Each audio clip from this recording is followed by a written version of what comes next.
it has reduced, it has changed the way of life for everybody in this planet. It's not only in the Philippines. Ang masakit lang sa akin is that now that they need desperately the help of the manpower of other countries, and in a jiffy, they are given the necessary traveling documents. Tapos, to our disadvantage, really. Because it's -1, -2, -3, depending on ilan. Ang problema, sabi ko, we'll have to look into this again. It has to be this week, maybe 2 days from now. We'll have to meet again and consult legal, si Secretary Guevara, whether or not it would be legal for us to just stop the migration of health workers simply because they are being taken in a place where there is so much kawawa yung Pilipino eh. So, sabi ko, mapag-usapan natin yan. So it has to be tackled by so that make it clear we are don't cut this particular portion because it's very important.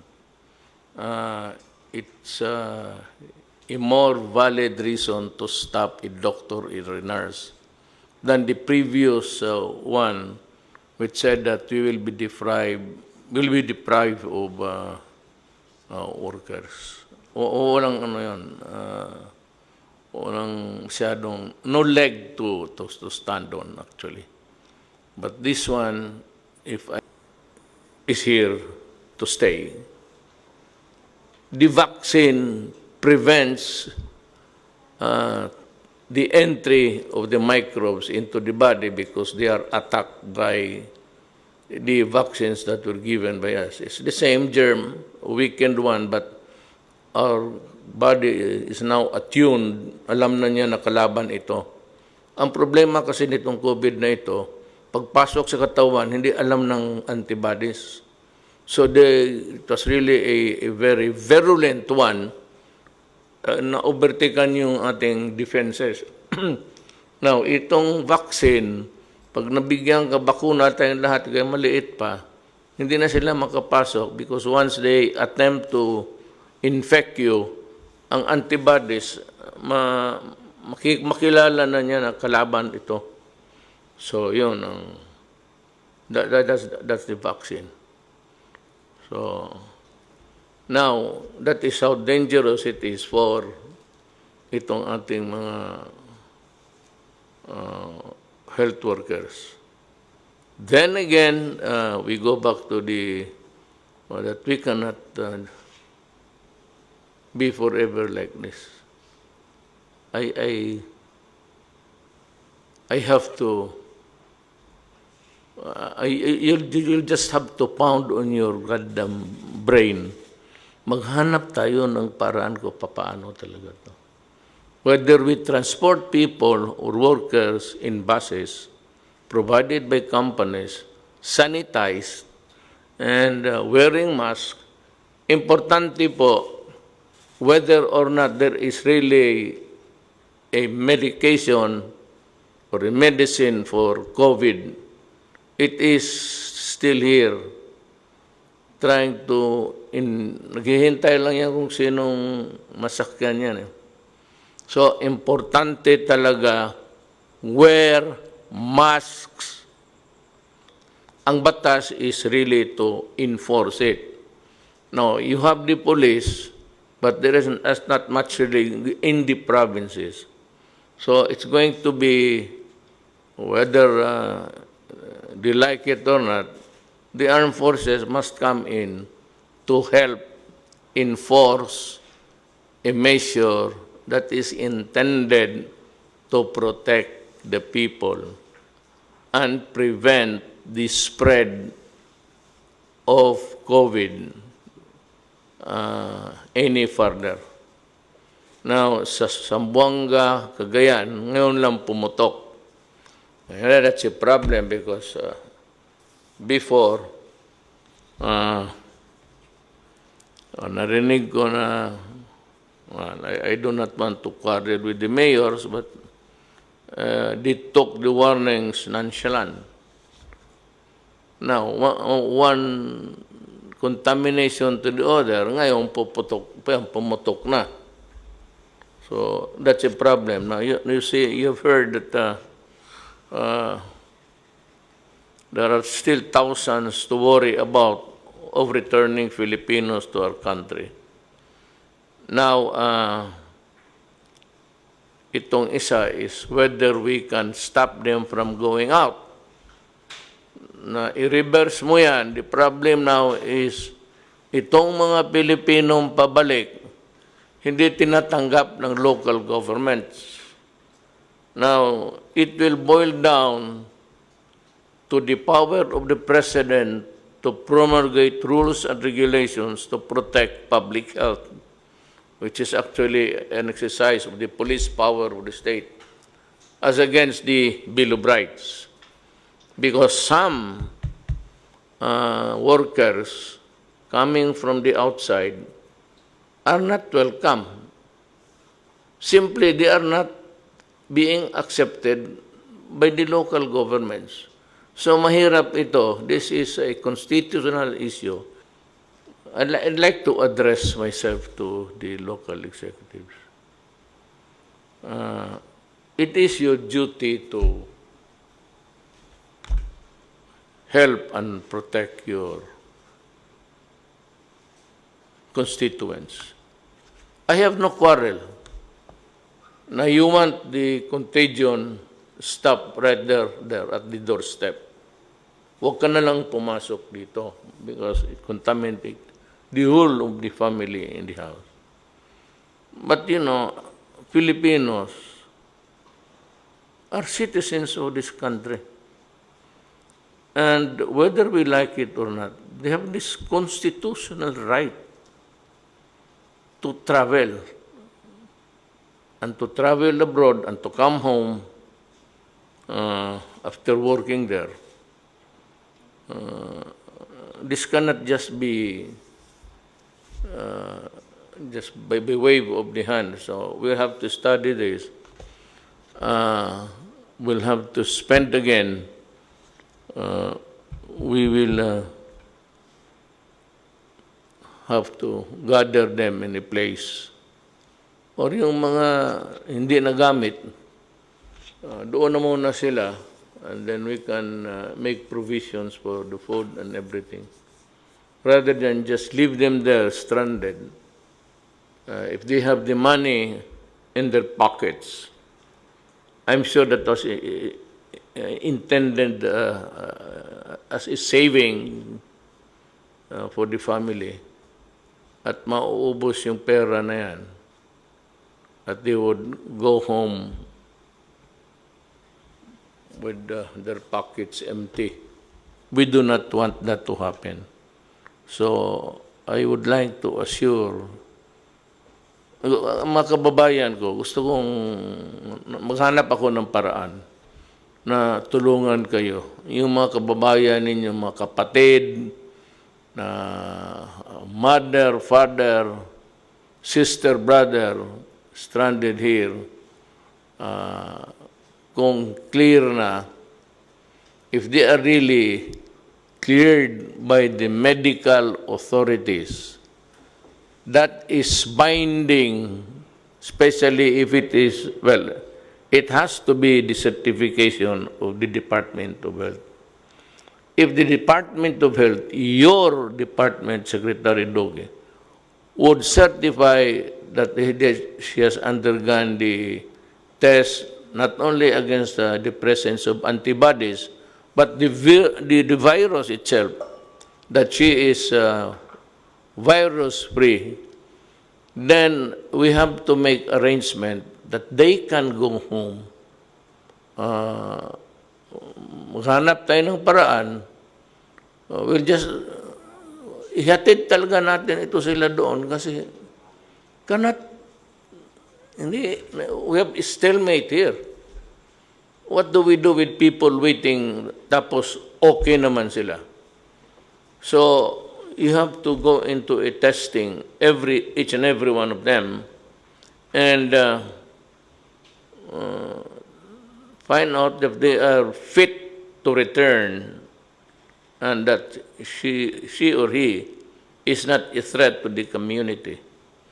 But to say that just hindi kayo pwedeng pumasok even coming from abroad, and even if staying there for already more than 14 days without anything happening to them, then the national government, makinig kayong local executives, the national government will insist that you accept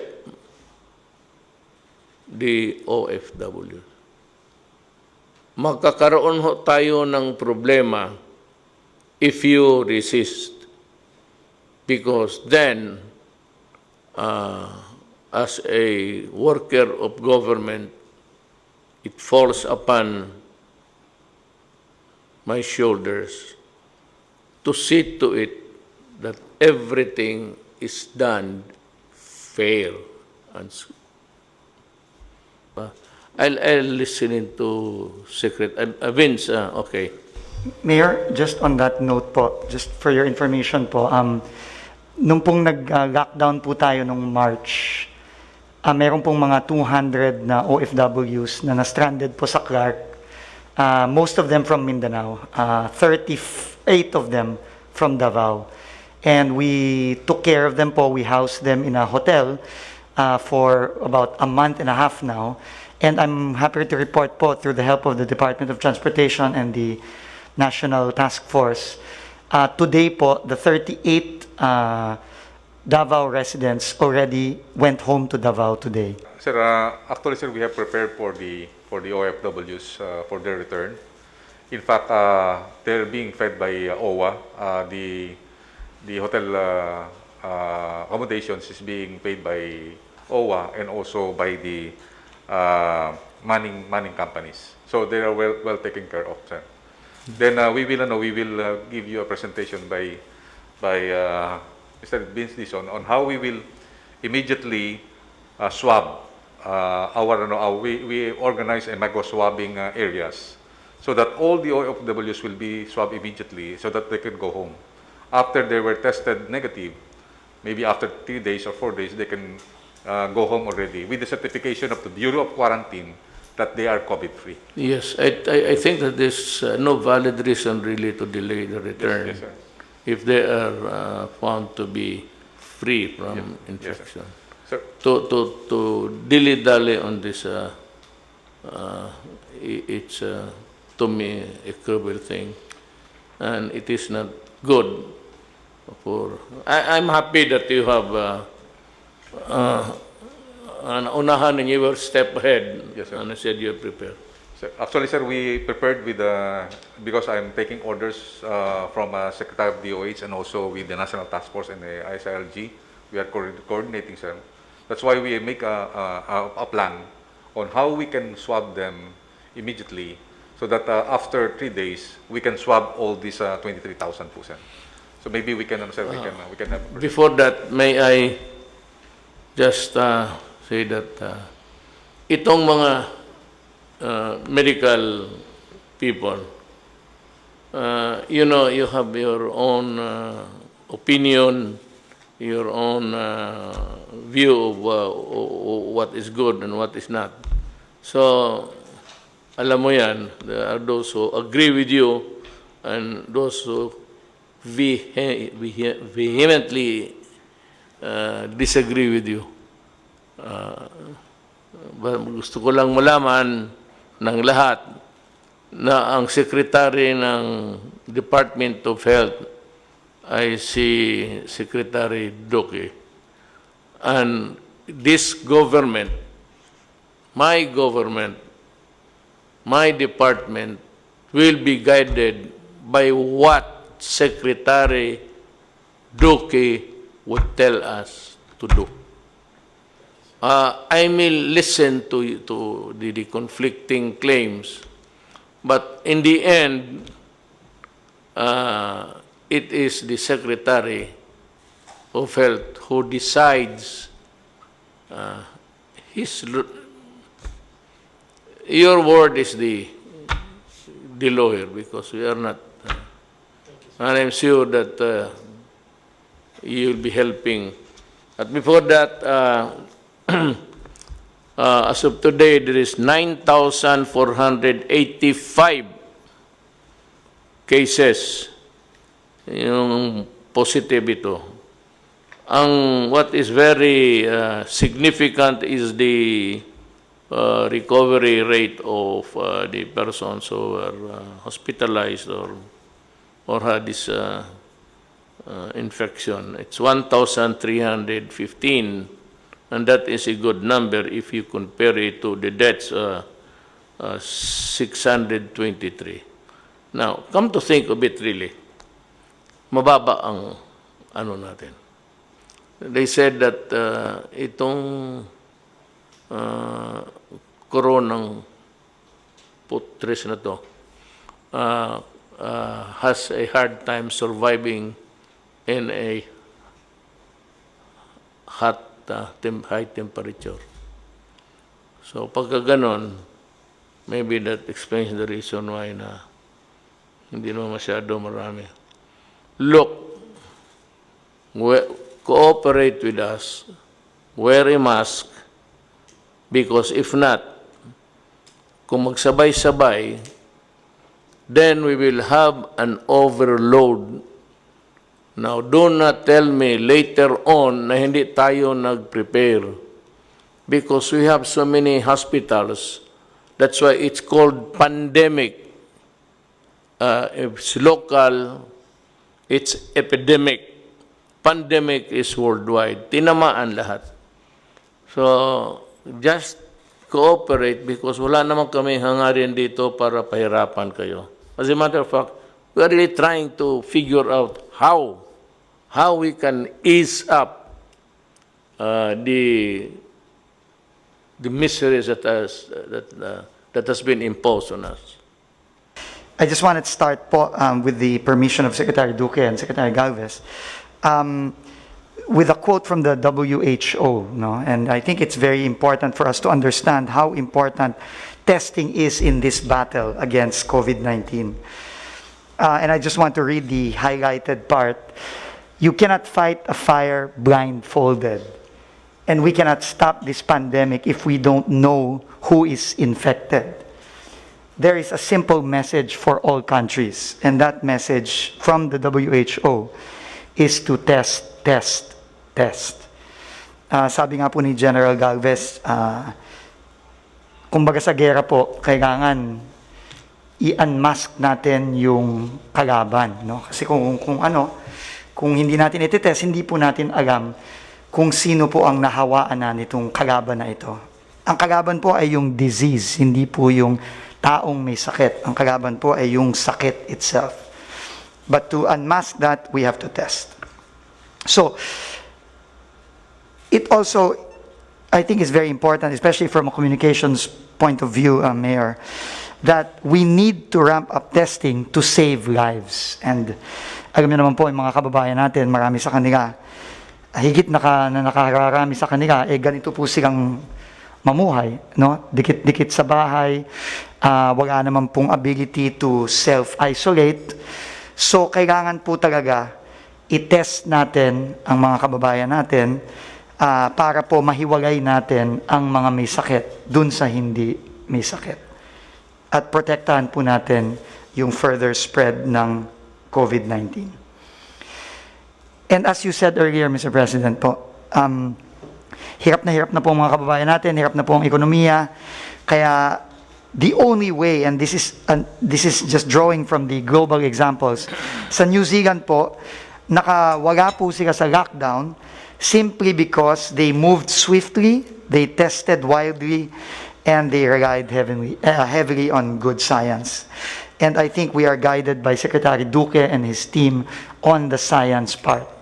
What the challenge now is really how do we ramp up our testing to the levels in which we can be comfortable enough to start easing the restrictions, because we know that if we have the testing capacity, mabilis po tayong makakatest, mabilis po nating ma-identify kung sino ang may sakit, at dahil dun po mabilis natin silang ma-isolate at mapipigilan ng pag-surge ng infection sa community. So, the first critical issue po with respect to testing is the laboratory testing.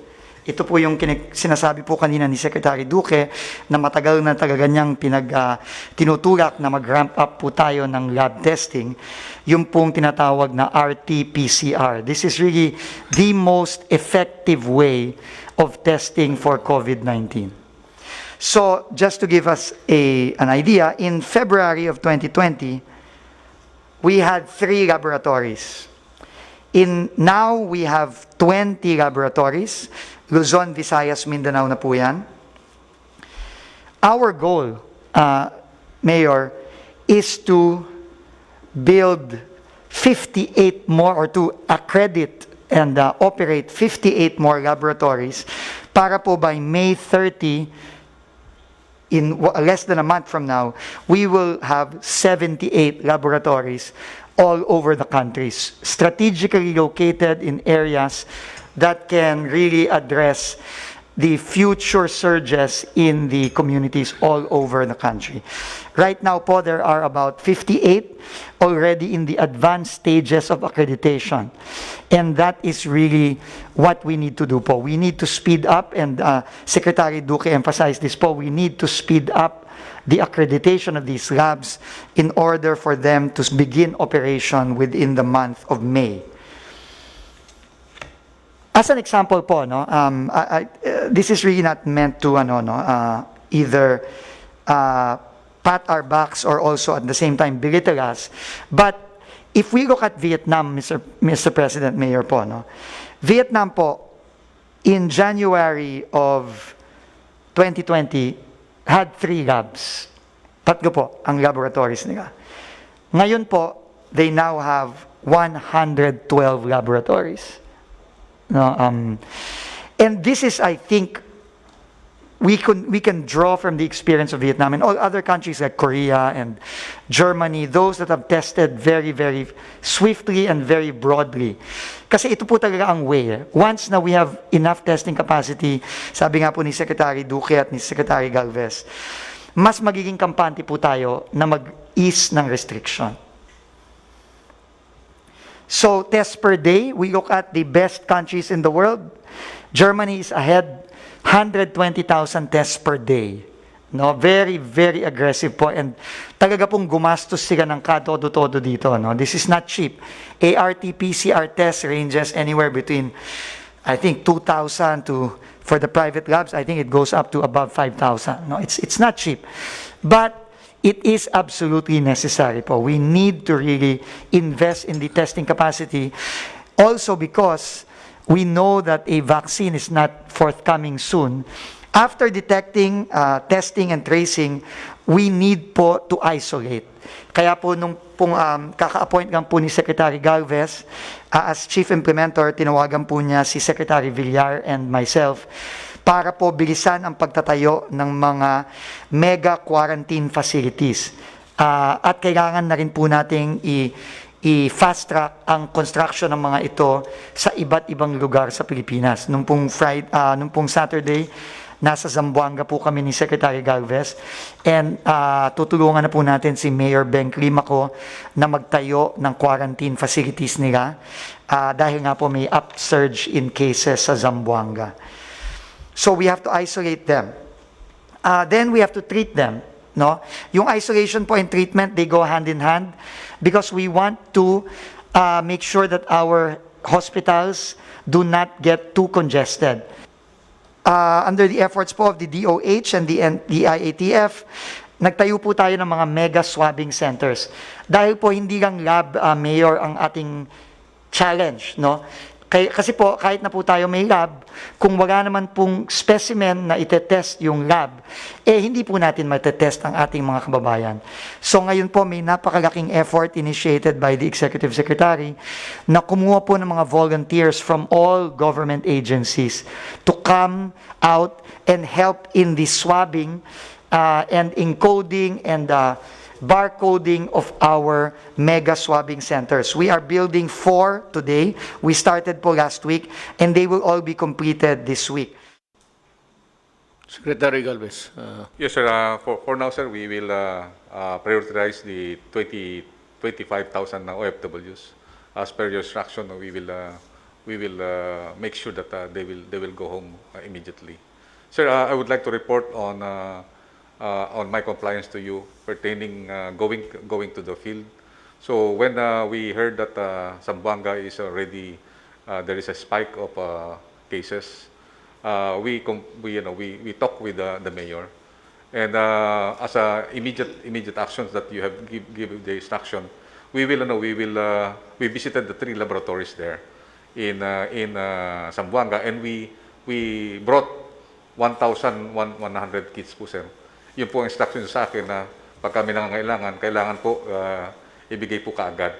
So kahapon po nagpadala ulit tayo ng another C295, yung more or less na 46 boxes ng RITM para ma-operationalize yung Department of Agriculture Laboratory, na doon po nilagay yung laboratory po ng ating mahal na Secretary Duque. Baka maging operational po na po yun within the month. So 3 laboratory po ang itatayo po natin sa Zamboanga City to also cater yung Zamboanga Peninsula, Basilan, Sulu, and Tawi-Tawi. Sinabi ko po kay Mayor na kailangan po pangalagaan niya rin po yung Bangsamoro, dahil kasi yung kanya pong location, isa po ang melting pot ng BARM sa Region 9. And he accepted he want to convey her thanks to you, sir, for acting immediately during the time that they need, because they text me and they said, please help us. So immediately the Secretary of National Defense ordered me to proceed to Zamboanga City, sir. Sir, complied, sir, with your instructions, sir. And our PPE, 200,000 will be brought to Davao as per your instruction also. It will be our main depot, so that all the supplies be needed by Mindanao will be taken from Davao, sir. I'd like to thank everybody, beginning from Secretary Duque, Secretary Andio, Secretary Galvez, ay ang ating workhorse talaga dito. Well, I know that overwork kayong lahat, especially hurried masyado yung Secretary Duque, but that is the price of public service. You are crucified, you are lahat na criticized severely, but in the end, when you retire or even for the day, you sleep, and if you think that what you did for the country, medyo kumpante ka na. So this I would like to address myself also to General Anyo. The responsibility of controlling COVID is not a national responsibility only.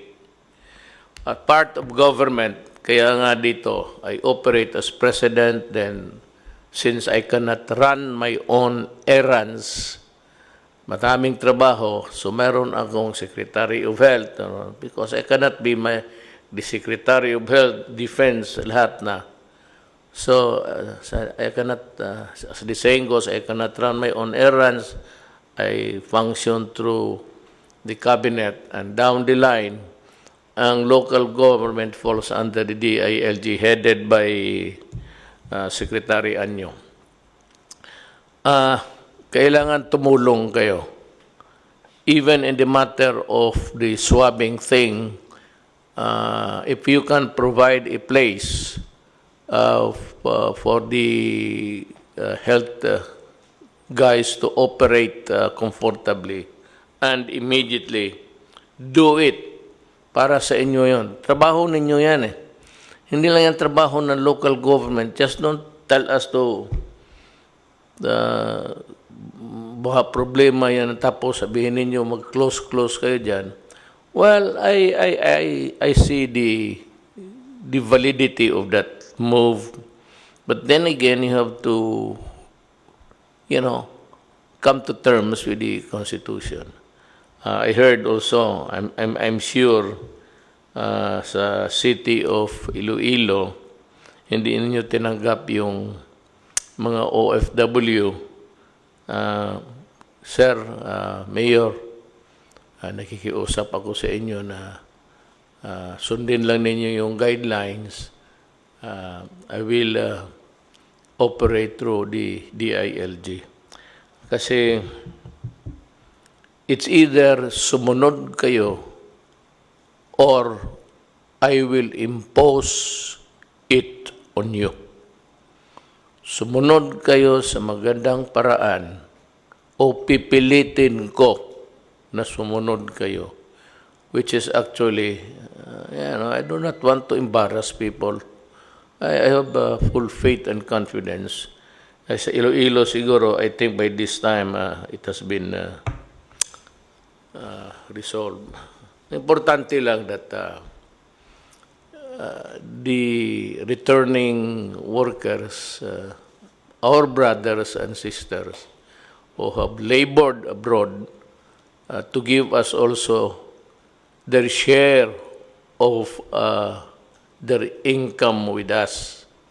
Kaya yung remittances ng dollar is one of the pillars ng ating economy. GDP niya is malaki ang binibigay ng OFWs. And we do not want to repay them with this kind of behavior. So, Davao, I think, Inday has accepted it according to Bong and the others. The other places, do not play heroes. Avoid it because, I said, we remain to be a unitary form of government. We are not federal. Federal, makaano ka. Because you have a great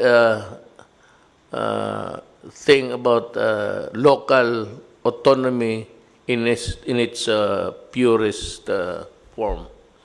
Ang Pilipinas, hindi po, it's presidential type and being controlled by the national government, lalo na itong mga ganito. I do not have to lecture. I just want to remind people also listening na ganon ho ang ating patakaran.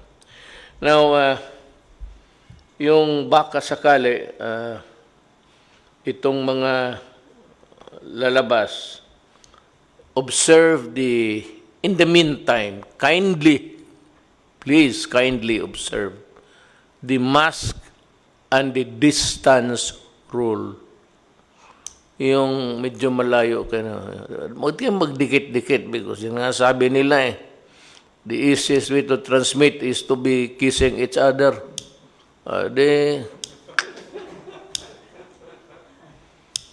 And that's the worst kind of transmission. If you want to transmit your love, go ahead. But not all people are your lovers. So you better keep the distance. At itong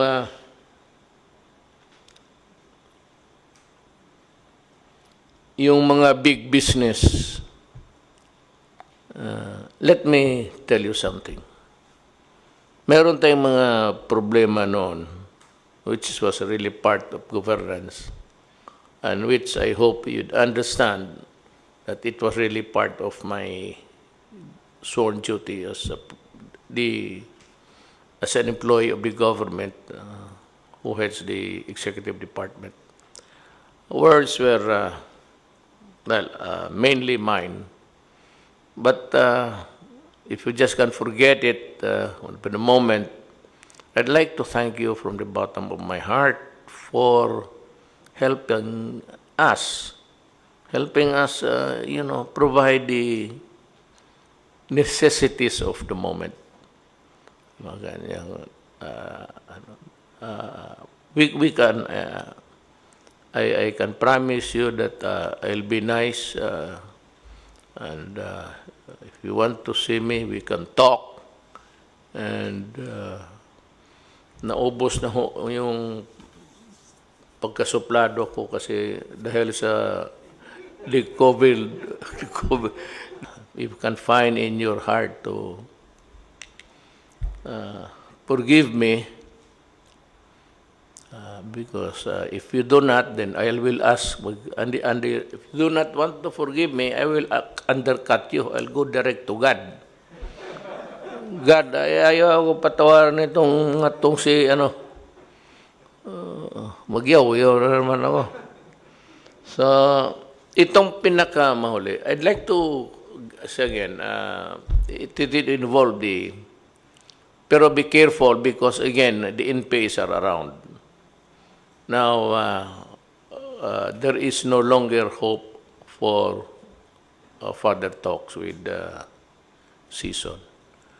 So, itong tracing, ito bang positive ka tapos nakausap mo o na-embrace mo o naghalikan kayo tapos naghiwalay na kayo? It's the tracing eh. Iti-trace namin yung tao, sino ang mga kausap mo sa mga araw na to. Kailan ka nagkaroon ng chills, fever.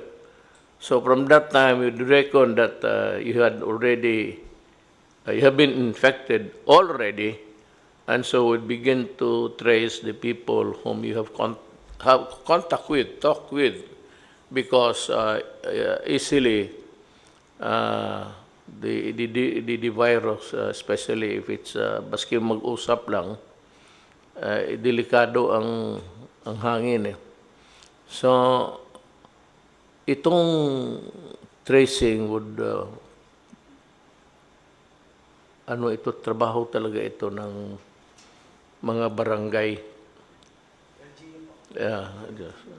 and the police. But gusto kong anuhin ang police, kaya lang times are not really normal. Talagang papatayin kayo ng NPA pag makita kayo because they want your firearms. Alam mo, mainit masyado yung M16 pati M14. I know that. They're itching to get it from you. That is why be careful kayong mga sundalo ko pati mga pulis. Ngayon na, huwag kayong magkumpiyansa. Do not be too confident about it. Pati yung istasyon na nire-raid. They will kill you. And I'm telling you, kill them also. Kaya lang, hindi ko kayo mautosan mag-tracing. Sana madali, may sakyan. Kaya lang delikado. So, dito na ako sa local government, sa mga mayors. Secretary and you would provide the guidelines of how you can help us. We are not asking you. We are requesting you to help us. Kasi hindi talaga kaya ng national government lang. Without the local executives, patay. We will crumble. So, your toil is as good as mine. Nasabay-sabay tayo. And meron dito na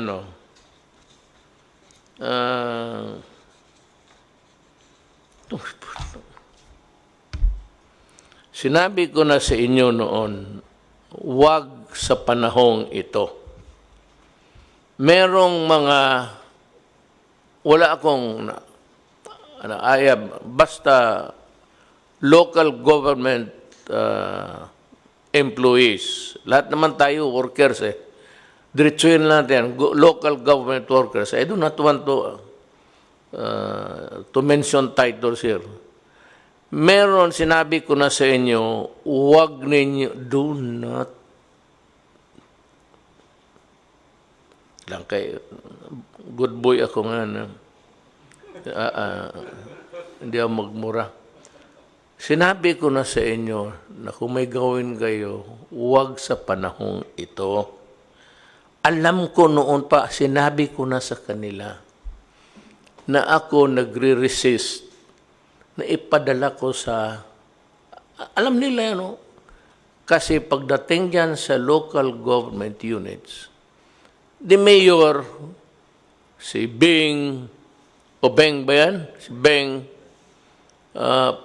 pati sila Inday, talagang nagtatrabaho. Pero yung mga minsan, down the line, downstream, wala naman kang kasing, walang tao na sa karami, thousands ito, we requested the local government units. Ang mga mayors naman, kindly look into the people that you have commissioned to do the distributions. I would like to presume that you were elected because your constituents find you to be a man of integrity, honesty, and that you can perform. So, wala akong ano dyan. Kaya tingnan niyo itong mga empleyado na ito. Pati itong 4-piece. Sabi ko na nga this is a directive. This is a direct order to everybody. Pag mag-distribute kayo ng pera, huwag ninyong ibigay sa mga putang inang yung mga asawang na ibigay ninyo sa babae, to the wife.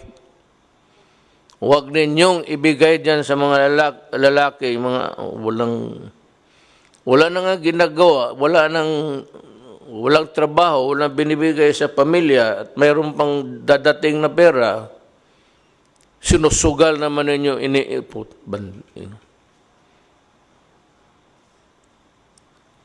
Kung ako ang mayor, maabutan mo.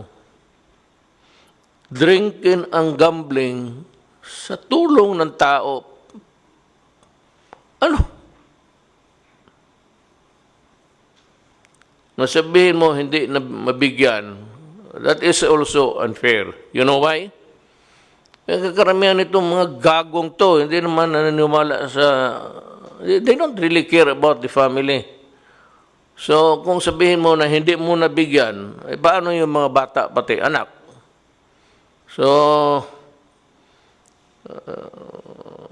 I'm sure Secretary Anyo will provide a mechanism of how to do it. Either we give you the supplies, the amount that you are going to receive. Hindi ko na, we can always give you the equal value of what you should be receiving. Pagkain na lang. Kasi yung ibigay mo, baka itong mga wala ng trabaho, ibigay mo naman sa asawa yung pera, maglasing doon sa labas, tapos pagbalik, inutil na nga ang putang ina niya, magbubugin pa ang asawa. Wala namang ibang mabugbog. Bakit hindi ka magbugbog ng... Hanap ka ng pulis dyan, no? Batukan mo ang ulo para makita mo. Itong mga to, marami yan. They are plenty. Kaya yung mga Pilipino, pag malasing, wala nang binibigay sa pamilya, nang bugbog pa ng pamilya, bata pati. Mga kababayan ko, I hope that I have enlightened you about what we are doing. Lahat ito, itong lahat discussion ito, COVID, tapos to protect and save the Filipino. That is all there is to it. Maraming salamat po. Inatasan po ako ng ating Pangulo na inanunsyo na sa kagustuhan po ng ating Pangulo na matigil yung pangungurakot pagdating po sa SAP at iba pang ayuda ng gobyerno na ginawa po ni Kagawad Danilo Flores ng Hagonoy, Bulacan. Siya po ay magbibigay ng pabuya ng 30,000 pesos sa lahat po na magre-report ng mga local officials na kumakana o kinukurakot ang mga ayuda para po sa mga mahihirap. Tumawag lang po kayo sa 8888. Siyempre po, kung gusto nyo ng ayuda, mag-iiwan kayo ng pangalan at telephone number. At pag napatunayan po yung inyong reklamo sa korupsyon laban sa mga lokal na opisyales na kinukurakot yung mga ayuda na pinamimigay ng gobyerno, 30,000 pesos po ang pabuya na ibibigay ng ating presidente sa inyo. Alinsunod po ito sa zero tolerance na ating presidente laban sa korupsyon, lalo-lalo na po doon sa mga kumakana at kumukurakot ng ayuda para sa mga mahihirap.